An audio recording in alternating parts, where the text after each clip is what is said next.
Good evening. This is Stormcastle Jackson and Darth Porgius. And the real Darth Porgius. We're going to discuss today's game of Age of Rebellion role-playing game. This is a RPG put out by Fantasy Flight. There are 3 different books. There's Age of Rebellion,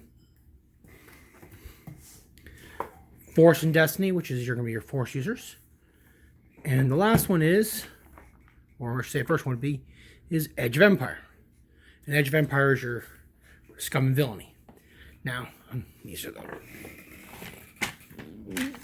various Dutch for the game. Now, tonight, what we're going to do is we're going to explain on how to build a character. Looked around, we have found, when we first started playing, we couldn't find any real good information on actual character building. So what we're going to do is we're going to go through the basic processes of building a character. And Darth Porgius here is going to build a character. And then we're going to run a bit of a role-playing, and we're going to put in skits, make our own little podcast. Right now, it's just the 2 of us. So, the basics is, of course, is we have the character sheet here. See? 2 pages. 2 pages. First page, and the second page. And second page. Okay.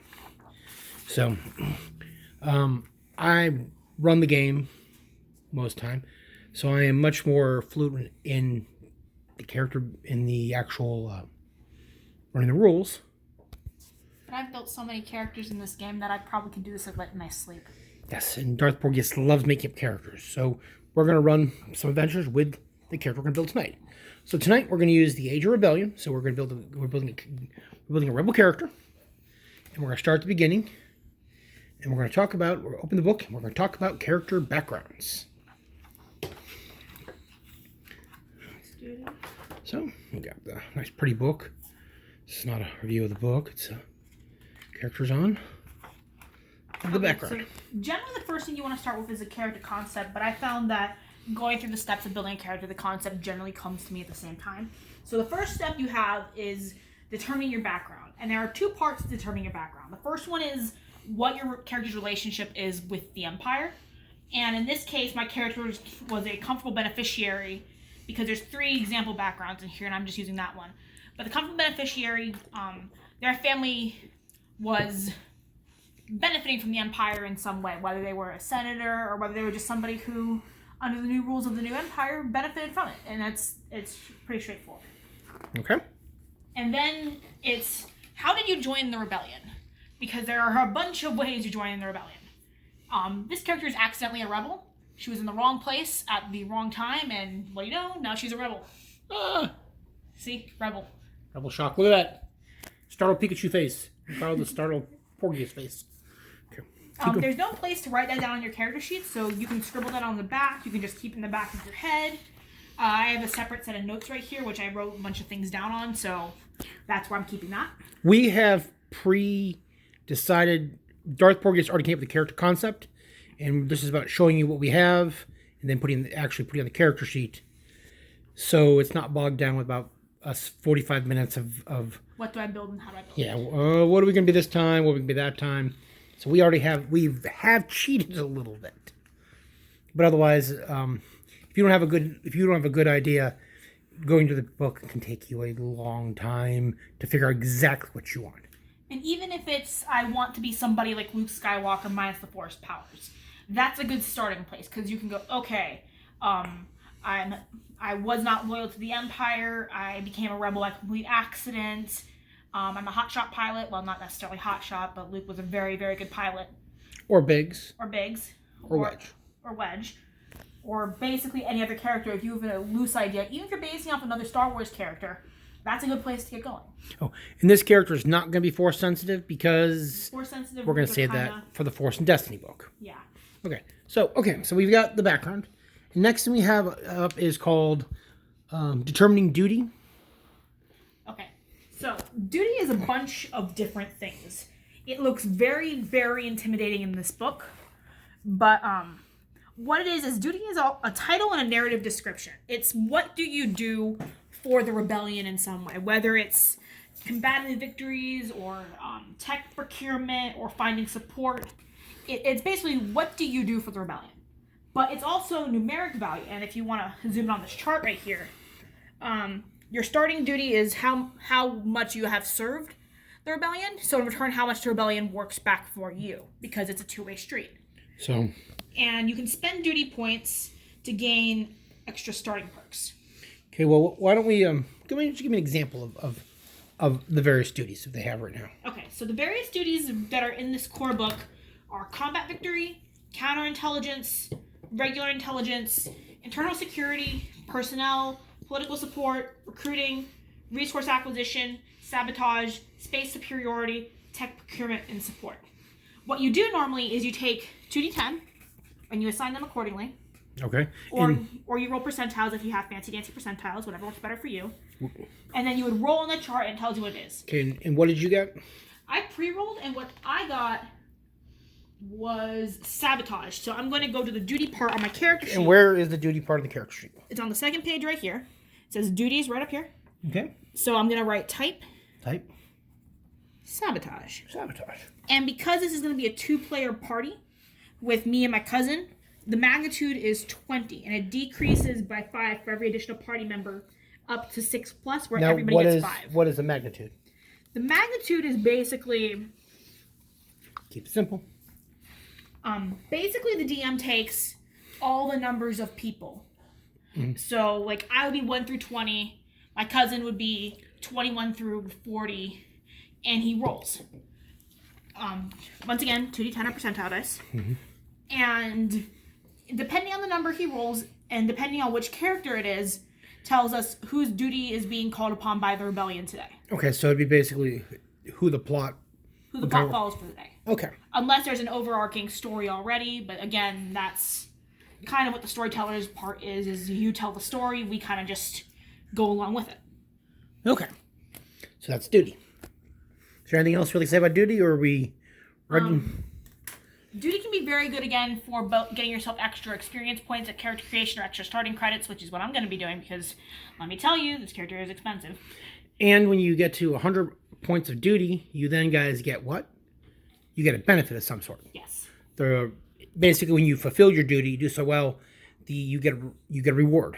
Smugglers would get a ship, or Jedi could get... Force-sensitive could get Jedi information, or... So rebellion to win major battle of some kind. It's new gear. New gear. It all depends on the story. Yes.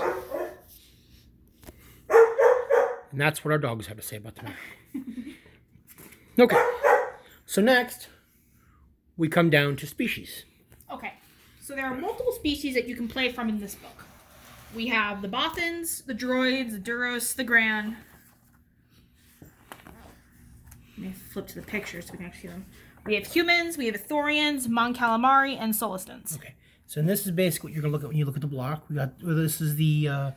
who is this? This is the Gran.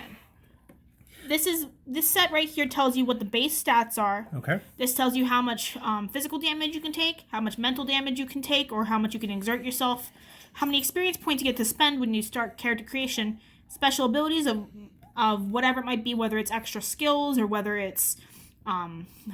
like droids, for example, have special abilities where they're inorganic, and that's written down. And then this would also be an additional special ability for the species itself. Enhanced vision, because it's got 3 eyes. Yes. Okay, so now there are other books in the other editions. Yes. Are they playable? Yes, they are. With storyteller permission, obviously, you can mix and match any species out of any of the Force and Destiny, Edge of the Empire, and Age of Rebellion source books that you want. You can also, and I shouldn't be saying this, but I'm going to, you can also use other careers from the other books and bring them into play. We'll discuss those after. Of course. Okay. And there are various splat books, which are specific for careers, which we'll discuss in a few minutes. Which has more races in it. Okay, so, and what species did you choose? I choose to be a human because I'm boring like that. Okay. So... Well, humans also get 2 non-career skills as starting abilities, and I find that to be very versatile. Why don't you start? I'm going to go ahead and fill out my blocks. Okay, you're going to fill out your blocks. Humans are standard, 2s across the board. As far as your characteristics, which is what we call attributes in this. This is a droid, so... Humans start with 2s across the board, and 2 is average. Okay. My wound threshold, my strength threshold are 10 plus my brawn and 10 plus my willpower. So for right now, those are 12s. That's good. Right? Yes, because again, that is average. A human starts with 110 experience points to spend, which is slightly above average, because humans are generalists who can do basically anything, provided it's not like seeing in the dark or something, obviously. But there's a gear that makes up for that. And then humans get a special ability that they can start with 1 rank and 2 non-career skills of their choice. And at character creation, you can only have up to a rank 2 in a skill, but I'll explain that more in a few minutes. Okay. So, since we don't know my career just yet, I'm going to come back and fill those out. Okay, since we're talking about careers, let's go to the next section. What exactly is a career? A career is basically your class equivalent for people who play Dungeons and Dragons. A career is what do you do? Like, are you a pilot? Are you a spy? Are you a soldier? Are you a politician? All those things are what do you do in the Star Wars universe that is your job. And then from there are specializations, which are basically like, what niche thing do you do in your job? Okay, well, let's take a quick look at those. Okay, so we'll look this up. The first one is the ace. The ace is our hot-headed pilot. Well, not necessarily hot-headed. Like Poe Dameron, for example. And you have 3 different specializations. The driver is for your planetary driving abilities, but also lets you do a bit of shooting with gunnery and things. So driver, you could be like a pod racer like Anakin or young Han Solo in the Streets of Corellia? Yes. Okay. The gunner is the military, not the military, the shooter of the group. And so that you would be the one that goes down into the ghost where the needle nose gun is, and you'd be doing all the shooting while Hera does all the flying. Or Zack did in Empire Strikes Back in the Snowspeeder. And then there is the pilot, which is our traditional, when you think pilots in Star Wars, that's what you are. You are the space character. You go out, you fly into space, you do all the astrogation, you do all that stuff. So if you want to be Wedge or Poe. Wedge, Poe, or Biggs. Kazuto Xiono. Or Kazuto, yeah. Okay. Then the next... These are your talent. These would be talent trees. We'll explain this more after. We'll explain these as we get into the actual building of the character. Next section. Next one. Our next one is the commander. The commander is your